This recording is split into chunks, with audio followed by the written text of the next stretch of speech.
এই সেনা কর্মকর্তাদেরকে ফাঁসিতে লটকানোর একটা পায়তারা করছে ইউনূস সরকার? ধন্যবাদ আপনাকে।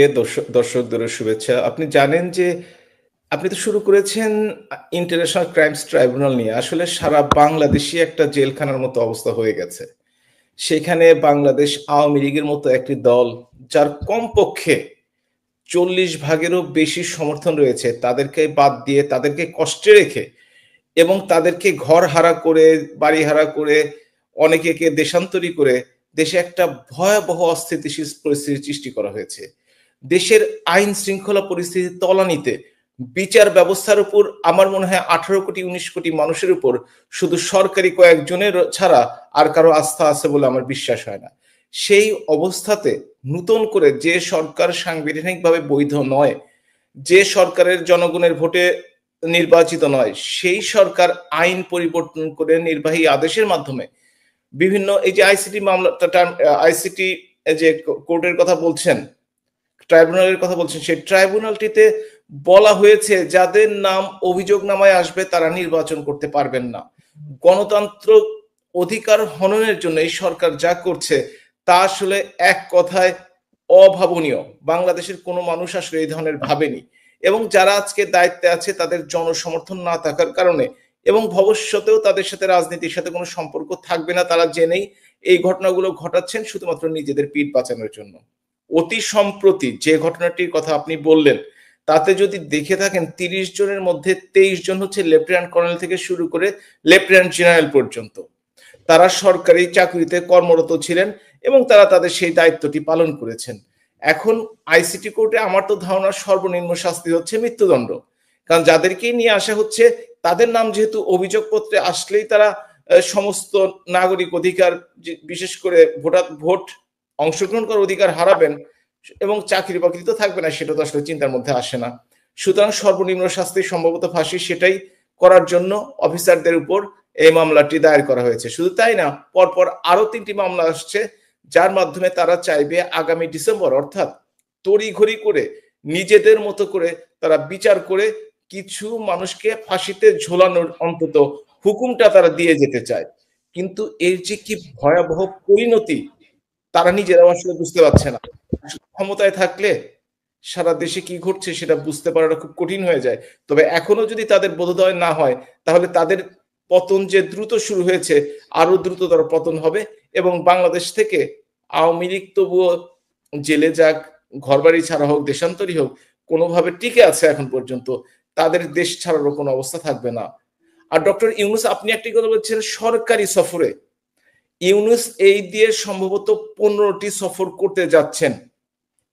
সেই 15টির মধ্যে মালয়েশিয়া বাদ দিয়ে কোনোটি সরকারি সফর না। আপনি যদি আজকেরটি দেখে থাকেন, যেটি রোমের কথা আপনি বলছেন, এটা সম্ভবত ফুড প্রোগ্রামের প্রোগ্রাম, ইন্টারন্যাশনাল ফুড অর্গানাইজেশনের যে আছে, সেই তার আমন্ত্রণে একটি সভায় অংশগ্রহণ করতে যাচ্ছেন। এটা কিভাবে সরকারি সফর হয়? কোন রাষ্ট্রপ্রধান দেখা করবে? কোন রাষ্ট্রপ্রধান তাকে আমন্ত্রণ জানিয়েছে? কোন দেশ তাকে আমন্ত্রণ জানিয়েছে? না। সরকারি টাকা খরচ করে সে তার রাজনৈতিক অবস্থানকে সুদৃঢ় করার চেষ্টা করছে, তার ব্যবসা বাড়ানোর চেষ্টা করছে। আমেরিকায় গেলেন কোন রাষ্ট্রপ্রধান না, ইউনাইটেড নেশনসের প্রোগ্রামে গেছে, স্টারলিংক এর সাথে কানেকশন করলো, গ্রামীণ ব্যাংকের সাথে স্টারলিংক এর ব্যবসাটা বাড়িয়ে নিল, নিজের গ্রামীণ ফোনের সাথে কানেকশনটা করিয়ে দিল। ইংল্যান্ডে আসলো, তারেক জিয়ার সাথে বসে একটা নেগোসিয়েশন আসার চেষ্টা করলো। আমেরিকাতে এবার গেল 3 পার্টির 6 জনকে নিয়ে গেল, কোনোভাবে সিট ভাগাভাগি করে একটা সমঝোতায় এসে কিভাবে ফেব্রুয়ারিতে নির্বাচন দিয়ে ক্ষমতাকে পাকাপোক্ত করা যায়। এইটা হচ্ছে একটা ডক্টর ইউনূস, লোভী এবং সত্যিকার অর্থে এত মেরুদণ্ডহীন মানুষ। তার সম্বন্ধে যে বাংলাদেশের মানুষের যে ধারণা ছিল সেটি পরিবর্তন করার জন্য ডক্টর ইউনূসই যথেষ্ট, আর কাউকে লাগবে না। সুতরাং আমরা মনে করি রোমে কিংবা যে সফরগুলো করেছে কোনটি সরকারি সফর না, এটা আপনি সুস্পষ্ট, এবং এর মাধ্যমে তিনি তার লিয়াজও বাড়ানোর জন্য যাচ্ছেন। কিন্তু সারা পৃথিবীতে এখন আসলে মানুষ জেনে গেছে, বুঝে গেছে, তার বন্ধুরাও তার সাথে দেখা করছে না, এবং তার যে আন্তর্জাতিক পর্যায়ে একটা বিরাট একটা ইমেজ ছিল, সেই ইমেজে কিন্তু বড় ধরনের একটা চির ধরেছে, ডেন্ট পড়েছে, এবং এটা সে কখনো উঠে আসতে পারবে না। জি, আমরা এই ইতালির সফর নিয়ে আরো একটু আলোচনা করব পরে। সুশান্ত দাশগুপ্ত, আমরা শুনতে পাচ্ছি যে এই সেনাবাহিনীকে নিশ্চিহ্ন করে একটা মিলিশিয়া বাহিনী গঠনেরও নাকি কথাবার্তা হচ্ছে। আপনারা কিছু জানেন নাকি এই বিষয়ে? আহ, প্রথমে ধন্যবাদ জানাই আমাকে আমন্ত্রণ জানানোর জন্য। আর এই যে জিনিসটা বললেন যে মিলিশিয়া বাহিনী গঠন করার প্রক্রিয়া, আসলে তো বাংলাদেশে তো মিলিশিয়া বাহিনী আছেই একটা, ঠিক না? তো আছে বলতে আপনি 5ই আগস্টের আগের 2 মাস যদি দেখেন এবং পরবর্তী 12 মাস 13 14 মাস যদি দেখেন, বাংলাদেশটা তো এখন আসলে এই দিন আমাদের যে তথাকথিত সেনাবাহিনী আছে, তথাকথিত সেনাবাহিনী তো শুধুমাত্র নামই আছে। মূলত দেশ কিন্তু পরিচালিত হচ্ছে আপনার এই দেন হিজবুতি বলেন আর জামাতি বলেন আর এনসিপি বলেন, তাদের সমন্বিত ক্যাডার বাহিনী তো দেশ চালাচ্ছে। তাদের হাতেই তো আপনার আইন শৃঙ্খলা কিন্তু আইন শৃঙ্খলা কিন্তু তারাই কিন্তু নিয়ন্ত্রণ করছে বাংলাদেশে। তো আমি বলবো যে আপনি যেটা আমাকে জিজ্ঞেস করলেন যে মিলিশিয়া বাহিনী গঠনের প্রক্রিয়া, আমি বলবো যে বাংলাদেশ তো এদের পরিচালিত মিলিশিয়াদের মাধ্যমেই পরিচালিত হচ্ছে। মানে বাংলাদেশ অলরেডি এই যে হিজবুতি মিলিশিয়া বা এনসিপি মিলিশিয়াদের মাধ্যমেই দেশ পরিচালিত হচ্ছে। মানে that is very clear. So আপনি এটার ক্ষুধার দরকার নাই যে মিলিশিয়া হবে কিনা, এটা আছেই অলরেডি। তো আমি এইভাবেই আপনাকে এই রেসপন্সটা করতে চাই আর কি, ইজ জি অলরেডি দেয়ার। জি। আর এমনিতে সেনাবাহিনীর মানে এতজন সেনা সদস্যের বিরুদ্ধে যে আইসিটি অ্যাক্টে মামলা হয়েছে, আহ, এর ফলে এর মানে পার্শ্ব প্রতিক্রিয়াগুলো কি? আমরা যেমন গতকাল নাকি সেনাবাহিনীতে মানে ক্যান্টনমেন্টে বৈঠক হয়েছে, আগামী রোববার একটা বৈঠক হওয়ার কথা আছে, মানে প্রতিক্রিয়াগুলো কি হতে পারে? আমি একটা জিনিস বলি, দেখেন আপনি যদি গত গত 14 মাসের প্রতিক্রিয়াগুলো দেখেন সেনাবাহিনীর তরফ থেকে, সেনাবাহিনীর প্রধান একবার কি বললেন যে ওরা বাচ্চা ছেলে, ওরা কিছু বুঝে না। হ্যাঁ, তো কিন্তু ওরা তো আসলে ওরা না, মানে এই বাচ্চা ছেলেদেরকে কে পরিচালিত করছে এই জিনিসটা কিন্তু আপনাকে বুঝতে হবে। এদের পেছনে আছে আপনার পাকিস্তান, এদের পেছনে আছে আইএসআই, এবং তাদের মাধ্যমেই কিন্তু দেশ পরিচালিত হচ্ছে। তো আপনি যেটা বললেন প্রতিক্রিয়া, তো সেনাবাহিনী এই যে আমি আবার আমার আগের কথাতে মানে ফিরে যেতে চাই যে আহ, এইটা আসলে এদের এই সেনাবাহিনী তো তাদের প্রতিক্রিয়া দেখাতে ব্যর্থ হয়েছে। মানে কি আমি যেটা বলি প্রত্যাশিত প্রতিক্রিয়া যেটাকে বলা যায়, উনারা তো সবসময় বলছেন এরা বাচ্চা ছেলে কিছু বুঝে না, তো এখন তারা এসে বলছে, আজকে দেখলাম, আজকে না কোথাও কালকে যেমন নাহিদ বলছে যে এদেরকে গ্রেপ্তার করা হোক দ্রুত। তো আমার তো মনে হচ্ছে ফাঁসিতে ঝুলা পর্যন্ত অপেক্ষা করতে হবে যে এদের প্রতিক্রিয়াটা আসলে কি। মানে যেদিন অরিজিনালি মানে কোনো জেনারেলের বিরুদ্ধে বা লেফটেন্যান্ট জেনারেলের বিরুদ্ধে বা মেজর জেনারেলের বিরুদ্ধে ফাঁসির রায় হবে, ওই দিন হয়তো ওনারা প্রতিক্রিয়া করতে পারে কিনা, মানে এক্সপেক্টেড প্রতিক্রিয়া আমরা যেটাকে বলবো আর কি। বাট এখন যা হচ্ছে, এই যে বললাম, আপনি বলে যে মিটিং হয়েছে গতকালকে বা পরশু আবার হবে, আমি এদের প্রতিক্রিয়াতে কোনো মানে মানে বিশ্বাস রাখি না, এদের প্রতিক্রিয়া আমি পাত্র দিচ্ছি না। কারণ এরা সবই সোল্ড। আপনি যা দেখছেন তা কিন্তু ঘটছে না, আর যা ঘটছে তা আমরা কিন্তু দেখতেছি না। তো আমি যেটা বলবো, আপনার বর্তমান সেনাবাহিনী এই, এরা জাস্ট সোল্ড, কমপ্লিটলি সোল্ড। তো এরা হয়তো নিজের যান বাঁচানোর জন্য মিটিং ফিটিং করতেছে, বাট এইগুলো কোনো ইফেক্টিভ কোনো কিছু হবে বলে আমি মনে করি না। এই যেমন আজকে যেভাবে নাহিদ বলছে যে এদেরকে গ্রেপ্তার, অরিজিনালি দেখবেন এরা গ্রেপ্তার হচ্ছে, এবং তখনই হয়তো তারা এক্সপেক্টেড প্রতিক্রিয়া করবে যখন কোনো একটা ফাঁসির রায় হবে। মিলাদ ভাই যেটা বললেন যে তারা চাচ্ছে একটা রায় পর্যন্ত যাইতে, মানে রায় স্টেজ পর্যন্ত তারা যাইতে চায়, তারপরে তারা হয়তো দেখতে চায় যে আসলে মুভমেন্টটা কি হয়, তারা দেখতে চাচ্ছে।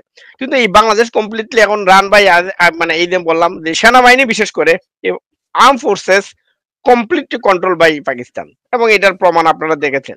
তো আপনি যেটা বলেন যে প্রতিক্রিয়া দেখবেন, প্রতিক্রিয়া দেখে লাভ নাই, আমরা আমাদের কাজ করে যেতে হবে এজ এন অ্যাক্টিভিস্ট। মানে দৃষ্টিতে আমি যেটা মনে করি যে সেনাবাহিনী কি প্রতিক্রিয়া দিল বা কি দেখাবে বা কি দেখালো, এগুলাতে আমাদের নজর দেওয়া উচিত না। আমাদেরকে ধরে নিতে হবে যে কমপ্লিটলি কম্প্রোমাইজ, কমপ্লিটলি সোল্ড।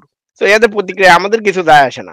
আমি এইভাবে আপনাকে মানে আপনার প্রশ্নের জবাবটা দিতে চাই আর কি আসলে। তাহলে আপনারা অ্যাজ এ অ্যাক্টিভিস্ট আপনারা কি করছেন বা কি করবেন বা পরিকল্পনাটা কি? এই যে এর অ্যাক্টিভিস্ট, এই যে আপনার সাথে কথা বলছি, এটা আমার অ্যাক্টিভিজমের একটা পার্ট মনে করেন। এবং আমাদের কাজ মানে এজ এ অ্যাক্টিভিস্ট, আমার পার্সোনাল, আমি যদি আমার কাজ মানে এজ এ পার্সন সুশান্ত আমি যদি বলি, আমার কাজ হলো এডুকেট করা মানুষকে, মানে কি ঘটছে জিনিসগুলা বলা, বুঝানো, বলানো। যেমন আপনি দেখবেন আমি কিন্তু বলছি, আমি মনে হয় প্রথমে বলছিলাম যে 5 জন উপদেষ্টা একদম বাই বাই নাম্বারিং, 5 জন উপদেষ্টা ধরুন শেখ হাসিনার সাথে কথা বলছে, তারা যোগাযোগ রাখতেছে, এবং তারা চাচ্ছে যে মানে নেত্রীকে বুঝাইতে যে আমরা আসলে আপনারই লোক, হ্যাঁ আপনি কি চান বলেন, হ্যাঁ আমরা ভুল হচ্ছে। তো এই জিনিসটা কিন্তু পরবর্তীতে আপনি দেখবেন যে প্রথম দিকে অনেকে বলছিল যে আমি হয়তো মানে দাপ্পা মারতেছি, ঠিক আছে, পরে কিন্তু দেখছেন এদের মুখ থেকে কিন্তু কথাগুলো আসছে। এখন এদের মধ্যে এখন দ্বিধাদ্বন্দ্ব শুরু হয়ে গেছে যে কে আসলে নেত্রীর সাথে কিন্তু করছে, কে করে নাই। তো আমার কাজ হলো তথ্যগুলো দেওয়া, মানুষকে বলা। প্রথম দিকে মানুষ নিতে পারে না, হ্যাঁ, পরে কিন্তু আস্তে আস্তে কিন্তু নিচ্ছে। এবং এটা কিন্তু এখন মোটামুটি সবাই জানে যে উপদেষ্টারা নেত্রীর সাথে করতেছে এবং তারা হাত পায়ে ধরে মাপ চাচ্ছে এবং বলতেছে যে আমি কিন্তু আপনার লোক, আমি আছি, আপনি বলেন কিভাবে কি চান। এবং দেখবেন ভেরি সুন আপনি হয়তো কল রেকর্ড গুলো হয়তো বের হয়ে যাবে, অপেক্ষা করেন। তো আমার কাজ হলো এদের অ্যাক্টিভিটি দৃষ্টিতে কি করছে, অরিজিনালি কি করছে এটা বলা। আমি যতটুকু জানি, অনেকে তো অনেক কিছু জানে না, না জানার ফলে কিন্তু মানুষ ভুল করে। তো আমার কাজ হলো মানুষকে জানানো, বলানো এবং বলা, এবং এই যে আপনার সাথে কথা বলা, এটা একটা পার্ট। তা আমরা বসে নাই। এবং বলে কি, অনেকেই বলে যে আপনাদের কাছ থেকে অনেক বেশি গুজব আসে, কিংবা আপনাদের কাছ থেকে তথ্যগুলি কিংবা ঘটনাক্রম এমন ভাবে প্রকাশিত হয়ে যায় যে অনেক সময় অনেক কিছু বাস্তবায়ন করা সম্ভব হয় না। এইটা আমি আপনাকে বলি, মানে রাজনীতি, মিল্লাত ভাই আমার চেয়ে ভালো বলতে পারবে, যেহেতু মিল্লাত ভাই, রাজনীতি কিন্তু ঘরে বসে করার মতো জিনিস না। মানে আপনি আমাদের অনেক সিনিয়র নেতৃবৃন্দ আছেন, তারা দেখবেন টু শব্দ করে না, তাদের ফিলোসফি হলো যে আমরা লুকাইয়া করবো সবকিছু। কিন্তু পলিটিক্স লুকাইয়া হয় না, পলিটিক্স আপনাকে বলতে হবে, বুঝাইতে হবে কি। এবং আর আমরা কিন্তু গুপ্ত রাজনীতি তো করি না। আওয়ামী লীগ যা করে বলে কয়ে, মানে আগে বলেই করে, আমরা লুকাইয়ে কোনো কিছু করি না, ঠিক না? তো আপনি যারা বললেন যে বাস্তবায়ন করা সম্ভব হয় না, তো অবভিয়াসলি আমরা ধরেন কিছু কিছু বিষয় বলার জন্য বলতে হয় কেন? কারণ আমরা বলে কয়েই করি, আমরা ওই গুপ্ত রাজনীতি করি না। আর রাজনীতিতে ঘরে বসে কিছু রাজনীতি হয় না। আমাদের কিছু পলিটিশিয়ান আছে, তারা মনে করে যে আমি টু শব্দ করবো না, আমি বলি এটাকে বলে, মানে আমাদের সিলেটের ল্যাঙ্গুয়েজে বলে আর কি, শব্দটা হইলে গুপসি রাজনীতি, মানে ঘরে বসে রাজনীতি, মহিলাদের মতো রাজনীতি, মানে তুই খালি খানাখানি রাজনীতি। কিন্তু আওয়ামী লীগ খানাখানি রাজনীতিতে পছন্দ করে না। আওয়ামী লীগ যা করে স্ট্রেট ফরওয়ার্ড, আমাদের লুকানোর তো কিছু নাই। আমি একটা মিছিল করবো, আমি বলেই করবো, ওর অসুবিধা কি? ইয়েস, অমুক দিন আমাদের মিছিল আছে, অমুক দিন আমাদের এই প্রোগ্রাম আছে, অমুক দিন আমরা এই দেয়াল লিখন করবো। What is the problem? আমি লুকাই কেন করবো? মানে কিন্তু আমাদের কিছু নেতা কিন্তু এই পলিসি মেনটেন করে। তারা মনে করে যে আমি টু শব্দ করবো না, শুধু খানাখানি করবো, এই মিল্লাত কি অবস্থা, কেমন আছো ভাই, এই, কিন্তু ওপেন আসবে না, ঠিক আছে? That is our main problem. আমরা কিন্তু জানি ভাই, আপনি গত 14 মাসের ইতিহাস দেখেন, এই যে মিল্লাত ভাই আসছেন কথা বলতেছেন, উনি একজন এমপি ছিলেন, জেলা আওয়ামী লীগের টপ নেতা ছিলেন, কেন্দ্রীয় অতে ছিলেন।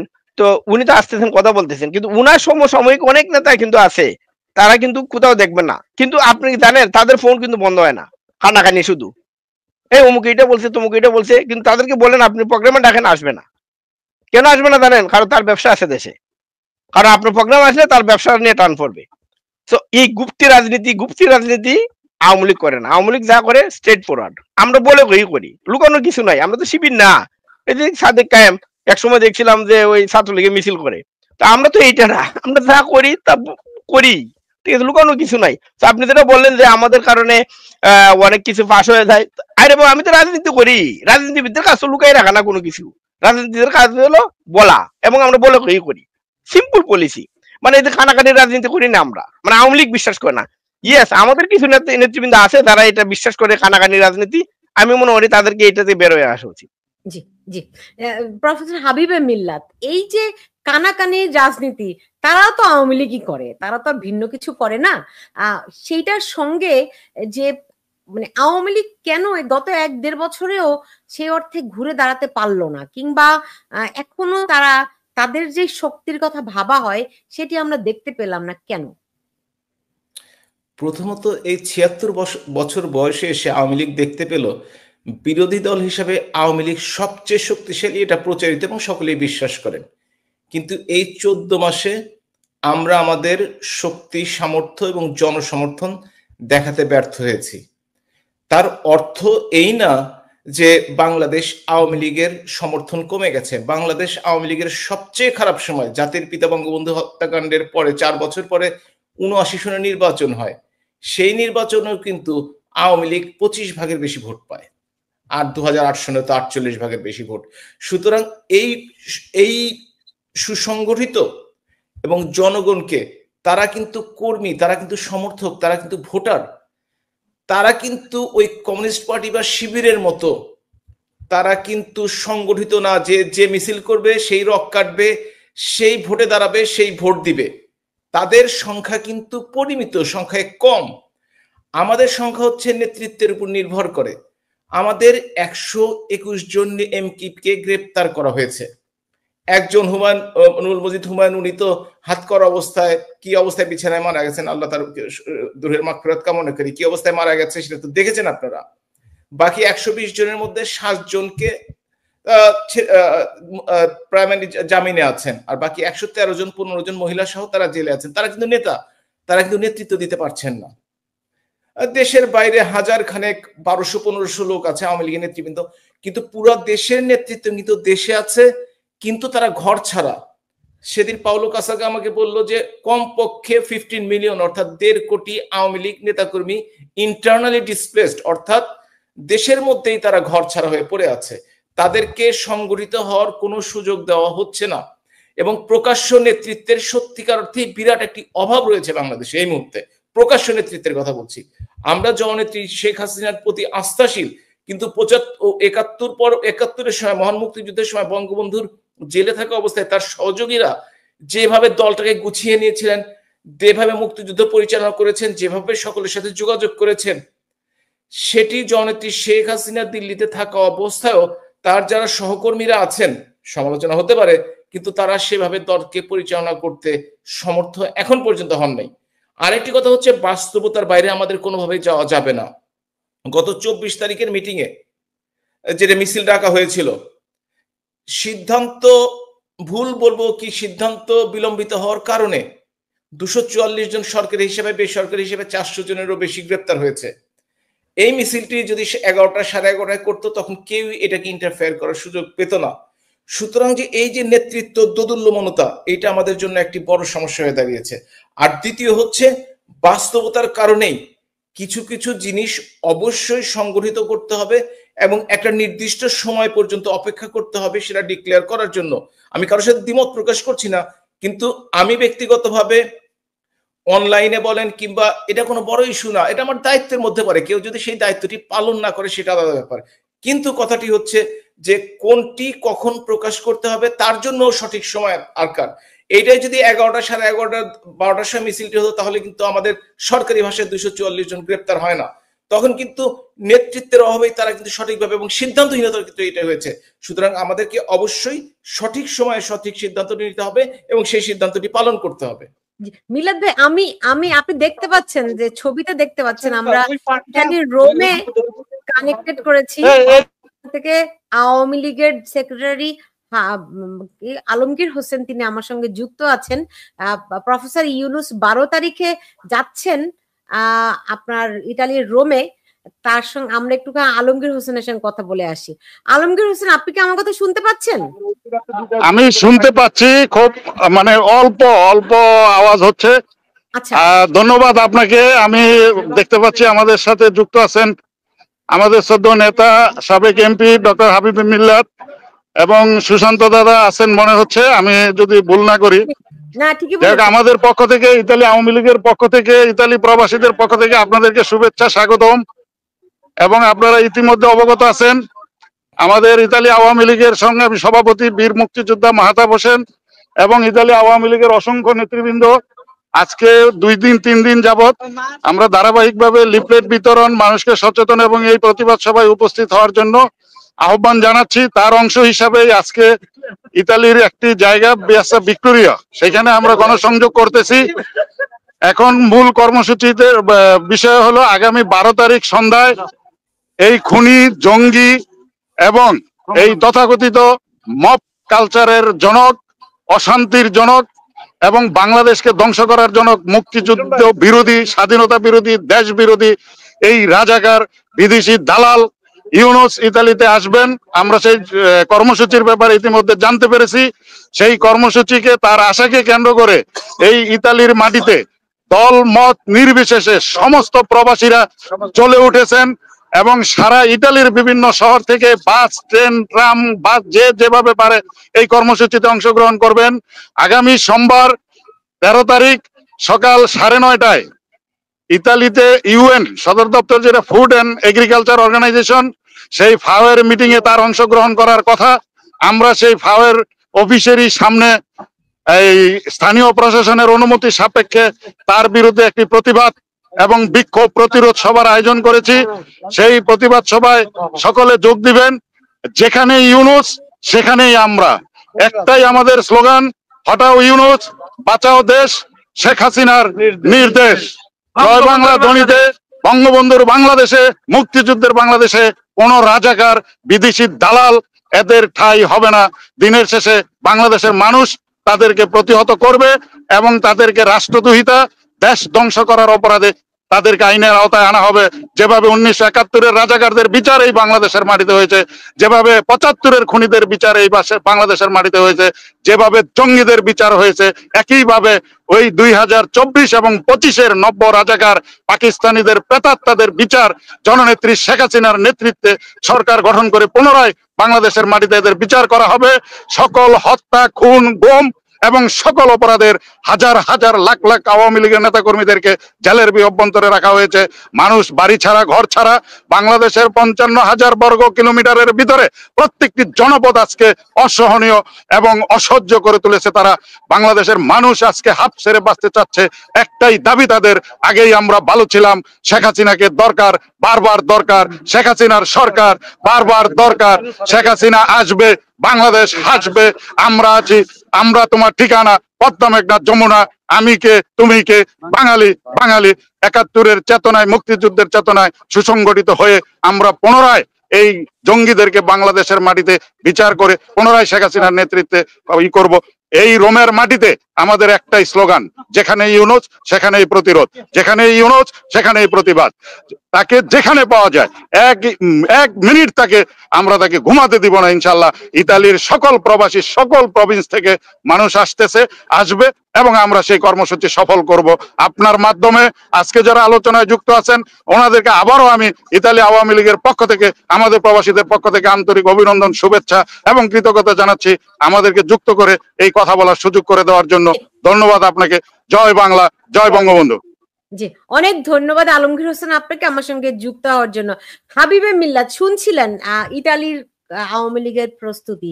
এরকম যদি পৃথিবীর যে প্রান্তেই ডক্টর ইউনূস যাবেন সেখানে এরকম প্রতিরোধের মুখে যদি পড়তে হয় তাদেরকে, এই নিয়ে আন্তর্জাতিক অঙ্গনে প্রতিক্রিয়াটি কি? আমি জানি আপনি আপনি বেশ কয়েকটি মানবাধিকার সংস্থার কাছে আপনি প্রতিবেদন পেশ করেছেন, উপস্থাপন করেছেন। তো এইরকম একটা পরিস্থিতিতে ডক্টর ইউনূস কিভাবে করে রাষ্ট্র পরিচালনা করছেন বা করবেন? ডক্টর ইউনূস তো আসলে রাষ্ট্র পরিচালনা করছেন কিনা আমার যথেষ্ট সন্দেহ আছে। ডক্টর ইউনূস কিছু মানুষের কথা শুনে চিটাগং পোর্টটি কারো হাতে তুলে দিবে, করিডোর কাউকে দিয়ে দিবে, সেন্ট মার্টিন কাউকে দিয়ে নিজের ব্যবসায়িক সাম্রাজ্য বাড়াবে, সাথে নিজে একটি ভালো অবস্থা থেকে দেশ থেকে বেরিয়ে যাবে। যে মানুষটির কোনো দেশপ্রেম নেই সেই মানুষটির সম্বন্ধে আলোচনা করা যাবে না। বাংলাদেশ আওয়ামী লীগ, আমি যুক্তরাজ্য আওয়ামী লীগকে ধন্যবাদ এবং অভিনন্দন জানাই। তারা যে কাজটি শুরু করেছে ডক্টর ইউনূস বিরোধী, সেই কাজটি এখন আমেরিকা ঘুরে ইতালিতে যাচ্ছে। আপনি দেখে থাকেন, তাদের স্পিরিটের খেয়াল রাখবেন। কিন্তু তারা কিন্তু প্রত্যেকেই উজ্জীবিত। তারা ভাবছে যে লোকটি আমার দেশকে ধ্বংস করে দিচ্ছে সেই লোকটিকে আমরা আমাদের জীবনের ঝুঁকি নিয়ে পুলিশের ভয় বাদ দিয়ে আমরা তাদেরকে প্রতিবাদ করব, আমরা তাদেরকে প্রতিহত করার চেষ্টা করব। তারা কিন্তু এই আলমগীর ভাইরা কিন্তু এই কাজটি করছেন। এবং আওয়ামী লীগের জন্য বলছিলাম না জনপ্রিয় দল, শুধু আওয়ামী লীগ শুধু বাংলাদেশে জনপ্রিয় নয়, সারা পৃথিবীতে বাংলা ভাষীদের মধ্যে সবচেয়ে জনপ্রিয় দল হচ্ছে আওয়ামী লীগ। বাংলাদেশ আওয়ামী লীগের যে সুবিধাটি আছে সেটি বাংলাদেশের অন্য বিএনপিতে কিছুটা আছে, ছাড়া অন্য কোনো দলের সেই সুবিধাটি নেই। এবং সেজন্যই এই দলটিকে বাদ দিয়ে নির্বাচন বলেন বা অন্য কোনো চিন্তা যদি কেউ করে থাকে তারা বোকার স্বর্গে বাস করছে। যেমনটি 96-এর 15 ফেব্রুয়ারিতে হয়েছিল, কিংবা 1986 সালে নির্বাচন হয়ে গেছিল, কোনো সরকারই টিকতে পারে নাই। আওয়ামী লীগ ফেব্রুয়ারিতে নির্বাচন হবে, আওয়ামী লীগ অংশগ্রহণ করবে এবং জনগণ যাকে নির্বাচিত করবে তারাই সরকার গঠন করবে। সেটা হবে তত্ত্বাবধায়ক সরকারের অধীনে, এই অন্তর্বর্তীকালীন সরকারের অধীনে নয়। এটি আমাদের দাবি এবং এই দাবির জন্য কাজ চালিয়ে যাচ্ছেন। এবং আপনি দেখুন, 84-85 বছরের একজন বয়োবৃদ্ধ মানুষ ফুড অ্যান্ড এগ্রিকালচার অর্গানাইজেশনের একটা মিটিং এ যাচ্ছেন। আমি জানি না তারা ভিতরে কি ডিল করে, হয়তো বা তার ভাতিজাকে ওই চাল আমদানির লাইসেন্স দিবে কিনা ইন্ডিয়া থেকে কিংবা অন্য কোথাও থেকে, সেগুলো আমরা কিন্তু এখনো বুঝতে পারছি না। যখন ক্ষমতা থেকে চলে যাবে, এখন যেগুলো বেরিয়ে আসছে সেই Grameen bank, Grameen Kalyan, university, man power licence, pocket কিংবা স্টার্লিং, সেগুলো হয়তো আরো বেরিয়ে আসবে। এত অসৎ লোক একটি দেশ পরিচালনার দায়িত্বে থাকতে পারে আমার আসলে চিন্তায় আসে না। তো এখন এরকম একটা অবস্থায় ধরেন আমরা দেখেছি বাংলাদেশে যেই আইন শৃঙ্খলা পরিস্থিতির যে অবনতি, যেই মব রাজত্ব, এর পেছনে আমরা দেখেছি বিএনপিকে সরাসরি সক্রিয় থাকতে। বেশিরভাগ মবের ঘটনা ঘটেছে বিএনপি। তো বিএনপির প্রশ্নে আওয়ামী লীগ বা আপনারা এখন কি ভাবছেন? রাজনৈতিক ফয়সলা রাজনৈতিক মাঠে হবে। বিএনপি একটি রাজনৈতিক দল, কোনো সন্দেহ নেই। কিন্তু এই অনির্বাচিত সরকার যেভাবে নিরপেক্ষতার কথা বলে নিরপেক্ষ অবস্থান থেকে সরে এসে কাউকে কাউকে জনসমর্থনহীন কাউকে কাউকে সমর্থন দিচ্ছে, এটা গ্রহণ করা কারো পক্ষে সম্ভব না। আপনি মানব অধিকারের কথা বলেছেন, আপনি ডক্টর ইউনূসের কথা বলেছেন। গত ৩ তারিখে, এই মাসেরই অক্টোবরের ৩ তারিখে জেনেভাতে জাতিসংঘের অফিসে হিউম্যান রাইটস কমিশনের 60th সেশন চলছিল। সেই সেশনটিতে একটা সাইড ইভেন্ট ছিল, সেটাতে আমি একজন স্পিকার ছিলাম। সেইখানে দেখা গেছে বিদেশি 5 জন স্পিকার ছিল, আমরা একসাথেই ছিলাম। তারা প্রত্যেকে ডক্টর ইউনূস সম্বন্ধে একজন বলেছেন যে তিনি মানবাধিকারে বিশ্বাস করেন কিনা, এটাই এখন প্রশ্ন।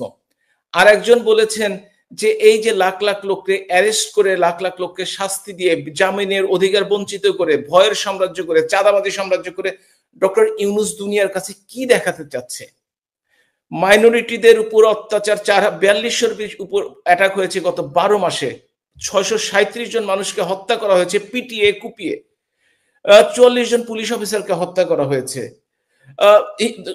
যদি আপনি বলেন 30 জনের মতো সংখ্যালঘুদের হত্যা করা হয়েছে, 6 জন আদিবাসীকে হত্যা করা হয়েছে, 20 জন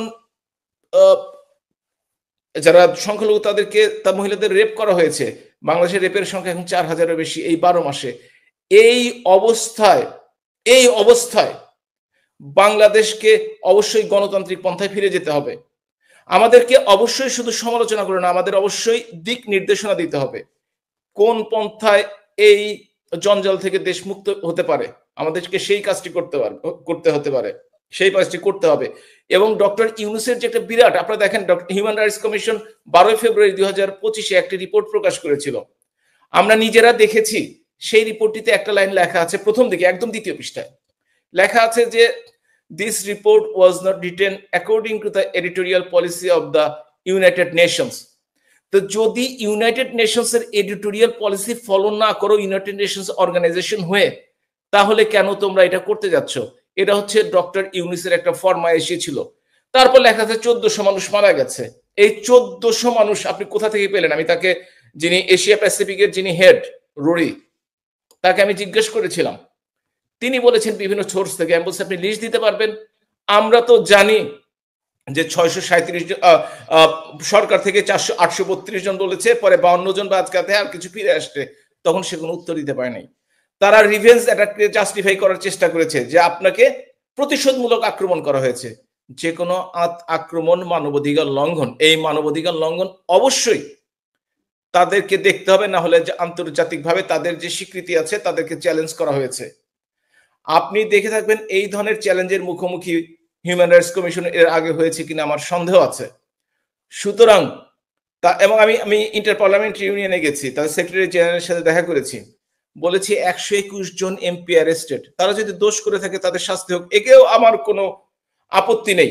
কিন্তু দোষ না করে কেউ আজকে পর্যন্ত বেল পাচ্ছে না, এটা কি হতে পারে? আপনার কি বিশ্বাস হয় 121 জনই সমান দোষ করেছে যেটাতে বেল দেওয়া যাবে না? তিনি বলেছেন আমি ভিসা চেয়েছি, আমাকে ওই দেশে যাওয়ার ভিসা দেওয়া হয়নি। তিনি বলেছেন আমরা চিঠি দেই, আমাদের চিঠির কোনো উত্তর দেয় না। এই হচ্ছে ডক্টর ইউনূস গভর্নমেন্টের অবস্থান। আমি প্রকাশ্যে সবার সামনেই বলছি, কারণ আমার মনে জোর আছে, আমি জানি এটা তারা করছে। অর্থাৎ ডক্টর ইউনূস চাচ্ছেন কোনোভাবে জেনেতনে একটা নেগোসিয়েশনের নির্বাচন দিয়ে কোনোভাবে দেশটা ছেড়ে চলে যাওয়ার জন্য। কিন্তু আওয়ামী লীগের একটা সুবিধা ছিল যে পাশের দেশগুলোতে যাওয়ার একটা অবস্থান ছিল বর্ডার পার হয়ে। অন্যান্য দল যারা আছে তাদের কিন্তু সেই সুযোগটিও বন্ধ, এটা মনে রাখতে হবে। তাদের কিন্তু দেশেই থাকতে হবে। তারা পালাতে গেলে শুধুমাত্র পার্শ্ববর্তী দেশ পাকিস্তানে হয়তো বা যাওয়ার সম্ভাবনা থাকতেও পারে, তবে পাকিস্তানও তাদেরকে গ্রহণ করবে কিনা কিংবা তারা সে পর্যন্ত পৌঁছাতে পারবে কিনা, এটা তো আমার কিন্তু গভীর সন্দেহ আছে। না, সেখানে তো অন অ্যারাইভাল ভিসার অ্যারেঞ্জ করা হয়েছে এখন, তাই না? আগে তো এয়ারপোর্ট পর্যন্ত পৌঁছতে হবে, তারপর না অন অ্যারাইভাল ভিসা। আগে এয়ারপোর্টে পৌঁছে নে, করাচি এয়ারপোর্টে, তারপর ভিসার দেখা যাবে। জি। সুশান্ত দাশগুপ্ত, এমনিতে আপনারা মানে বিদেশের মাটিতে ডক্টর ইউনূসকে প্রতিহত করা শুরু করেন লন্ডন থেকে। এখন সেটি মিলাদ ভাই ঠিকই বলেছেন, নিউ ইয়র্ক হয়ে এখন সেটি ইটালিতে যাচ্ছে। ইউরোপ থেকে আপনারাও কি যাচ্ছেন নাকি ইটালিতে? শুনতে পাই না। আপনি আনমিউট করতে হবে মিলাদ ভাই, সুশান্ত দা। সরি। আসলে আপনি তো দেখেছেন হয়তো আমি গত সপ্তাহে ফ্রান্সে গেলাম। ফ্রান্সে আমাদের একটা প্রোগ্রাম ছিল। তো ইটালিতে আমি দেখলাম যে 13 তারিখে সোমবার আমি হয়তো যাব না, কারণ মানডেতে আমার এখানে ওয়ার্কিং ডে। কিন্তু লন্ডন থেকে একটা গ্রুপ অবশ্যই যাবে, কারণ যাওয়ার কথা আর কি। আমি যতটুকু যুক্তরাজ্যের আওয়ামী লীগ তাদের সাথে যোগাযোগ হয়েছে, তারা আমাকে বলেছিল যাওয়ার জন্য। তো মানডে না হলে হয়তো আমি যাইতাম। তো আমাদের অবশ্যই একটা বেশ কয়েকজন যাবে, ডেফিনেটলি যাবে, কারণ যেহেতু যুক্তরাজ্য থেকে শুরু, আমরা চাই এটা সারা বিশ্বে ছড়াই পড়ুক। যেখানে ইনুস সেখানে প্রতিবাদ, যেখানে ইনুস সেখানে বাদাম। আপনি জানেন আমার এই বাদাম শব্দ অলরেডি এটা ভাইরাল ওয়ার্ড। তো মানে ইটালিতে আমার সাথে আজকে ছাত্রলীগের প্রেসিডেন্ট ও ফোন করছিল। তো আমাকে বললো, আমি বললাম কি অবস্থা তোমাদের, কি প্রিপারেশন? সে একটা বিশাল আমাকে জানালো যে দাদা আমাদের প্রিপারেশন ভালো, যেখানে পাবো এট এনি কস্ট, হ্যাঁ এট এনি কস্ট তাকে বাদাম দেওয়া হবে, গ্যারান্টেড রাখেন। তো সবাই উজ্জীবিত, ডেফিনেটলি উজ্জীবিত। এবং ইটালিতে আমার কাছে মনে হচ্ছে, আপনি হয়তো জানেন ইউরোপের মধ্যে সবচেয়ে বেশি কিন্তু ইটালিতে আমাদের, মানে ইংল্যান্ডে পরে কিন্তু ইটালিতে জনসংখ্যা আমাদের বাংলাদেশিদের মধ্যে আর কি। এবং ইটালিতে খুবই অ্যাক্টিভ, আমাদের খুবই অ্যাক্টিভ সবাই। তো ইটালিতে আমরা বেশ ভালো কিছু দেখবো, এই আশায় আছি। আর আমি নিজের চেষ্টা করছি, দেখি মানডে যদি ছুটি নিতে পারি তাহলে তো আমি নিজে হয়তো যাবো আর কি। তো আমি শিওর না, হয়তো কালকে বোঝা যাবে কি অবস্থা। মানে বাট এতে করে ধরেন বিভিন্ন জায়গায়, এই ধরেন নিউ ইয়র্কে ডিম মারা হলো, আপনারা লন্ডনেও ডিম মেরেছেন, মানে এতে করে আসলে রাজনৈতিক ফায়দা কিছু আছে নাকি শুধুমাত্র আচ্ছা সোশ্যাল মিডিয়ায় থাকা আর কি? আচ্ছা, এখন আমি আপনাকে একটা ইন্টারেস্টিং জিনিস বলি। এই জিনিসটা অনেকেই বলে, আপনি বিশ্বাস করবেন না এরা কতটুকু আতঙ্কে থাকে দেশের বাইরে আসলে। আপনি ইংল্যান্ডের, আমি বলি দাঁড়ান দাঁড়ান, আমি কেন বুঝবো না? আমি তো এখানে নিউ ইয়র্কে দেখেছি তারা হোটেল থেকে বাইরেই যেতে পারে নাই।